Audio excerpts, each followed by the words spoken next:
Bonjour, aujourd'hui je vais vous parler de la problématique des tableaux dans Scribus.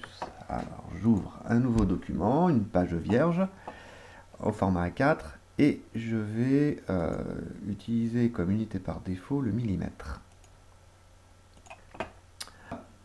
Alors pour insérer un tableau dans un document Scribus, eh bien on a la petite icône qui va bien, celle-ci, je clique dessus, je définis une zone dans laquelle viendra s'incruster le tableau. On va faire par 4 lignes sur 5-6 colonnes. Ok, voilà. On aurait très bien pu faire la même chose hein, en refaisant 6 x 4, 24 fois la zone de texte. Voilà, je définis un encadrement pour la zone de texte, puis une deuxième, etc. Sachant que chaque zone représentera la cellule. Voilà. C'est pas bien fait parce que cette cellule-là, eh bien, voilà, elle a des dimensions, elle a une position. Celle-ci, si on regarde bien, les dimensions ne sont pas les mêmes. Donc il faudrait adapter la largeur et la hauteur avec les mêmes valeurs que pour la première cellule pour avoir un aspect d'alignement. Bref, c'est beaucoup de travail tout ça et donc Scribus a automatisé la chose. Cependant, si je veux mettre du contenu dans une des cellules, je double-clique dessus et ça ne marche pas. Je peux pas sélectionner la cellule. Même un clic droit, ça fait rien. J'ai aucune option me permettant de remplir la cellule. Tout simplement parce que Scribus a groupé l'ensemble des cellules. Donc je ne peux pas, quand je groupe des cellules, je ne peux pas y écrire dedans. Ici, j'ai une cellule indépendante, je double-clique, je peux écrire. Celle d'à côté aussi. Cependant, si maintenant je les joins, je les groupe, ces deux cellules-là, je les sélectionne, et je les groupe, et bien cette fois-ci, si je double-clique, eh bien je ne peux pas rentrer dedans. Il me faut la dégrouper pour ensuite y écrire. Voilà. Donc, eh bien, on va dégrouper notre tableau en cliquant sur cette icône-là dans la fenêtre Propriétés. Pour faire apparaître cette fenêtre Propriété, il y a deux solutions. Soit vous appuyez sur la touche F2, voilà, moi elle disparaît, et je réappuie de nouveau, elle réapparaît. Ou alors, autre possibilité, clic droit dans l'objet, et vous cochez la case Propriété. Voilà. Et dans cette fenêtre Propriété, eh bien, vous avez ici l'icône pour dégrouper un objet. Donc je le dégroupe. Et effectivement, maintenant, je peux sélectionner indépendamment les cellules et en double-cliquant, je peux y écrire un mot.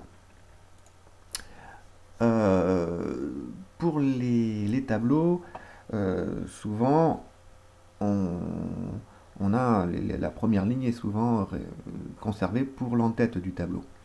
Or ici, l'entête du tableau, je la trouve un peu, les cellules un peu hautes pour faire ce que j'ai envie de faire. Donc je vais diminuer en fait les cellules de la première ligne. Pour ça, je sélectionne l'ensemble des lignes. Alors soit en cliquant, zut, voilà, en cliquant et en relâchant, j'ai pas été assez bas, il faut vraiment les englober. Voilà, je les ai englobés. Alors je préfère faire une sélection à la souris parce que si je les sélectionne une par une et si je vais trop vite, je peux engendrer des décalages par rapport au positionnement ici par défaut. Par exemple, je sélectionne la première, j'appuie sur la touche Shift, c'est la touche sur laquelle il y a une flèche au-dessus de Contrôle, Contrôle se situant complètement à gauche en bas du clavier. Donc si j'appuie sur la touche au-dessus, la flèche, on l'appelle Shift, tout en maintenant cette touche enfoncée, eh bien je peux faire, en cliquant avec la souris, je peux faire une sélection multiple d'objets. Je relâche ma touche Shift, et voilà. Et vous avez certainement remarqué, je désélectionne, que en faisant ces sélections-là, il est très facile d'engendrer un décalage. Voilà, parce que quand je sélectionne, bah, voilà, il ne faut pas grand chose, elles ne sont pas figées les cellules. Je reviens en arrière. Est-ce que c'était ça? Non, pas encore. Et voilà. Donc je préfère faire une sélection à la souris. Au moins, je ne bougerai pas le positionnement. Voilà. Et je vais faire exprès d'indiquer, enfin de faire l'erreur. Je souhaiterais, le but final, c'est avoir une cellule qui est 2 fois moins haute, et puis bien sûr qu'elle touche les lignes du dessous. Donc ici, la hauteur c'est 18, un petit peu plus de 18 mm. Je vais mettre 10 mm. Voilà, on pourrait faire un en-tête pas plus haut que 1 cm. Et voilà.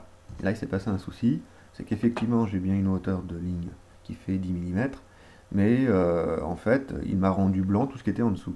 Bon, c'est pas tout à fait ce que je veux, tout simplement. Je reviens en arrière. CTRL Z, voilà. Tout simplement, alors il faut que je resélectionne ma ligne, parce que mon point de référence, je l'ai situé en haut. Là, il est en haut à gauche, ça aurait pu être en haut à droite, mais en tout cas, je l'ai situé en haut.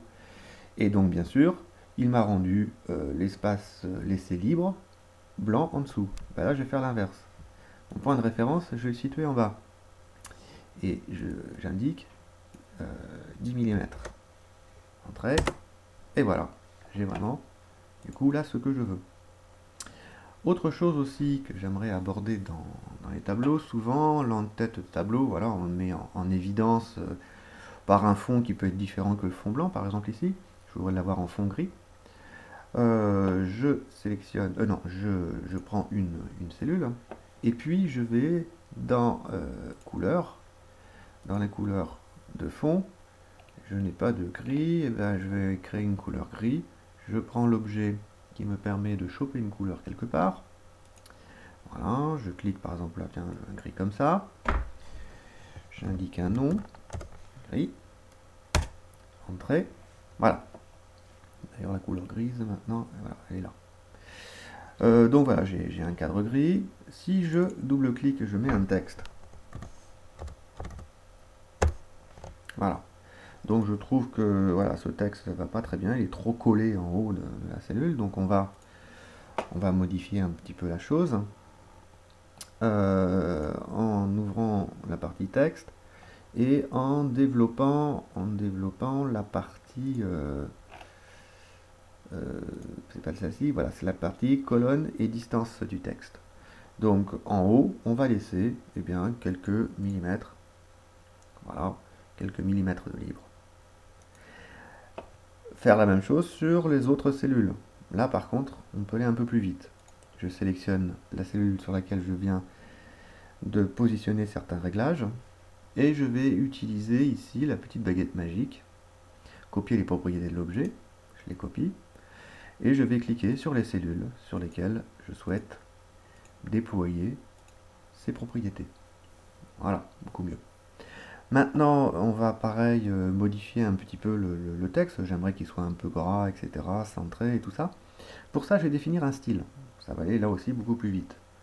Je vais dans Édition, Style, et je vais créer un style de paragraphe.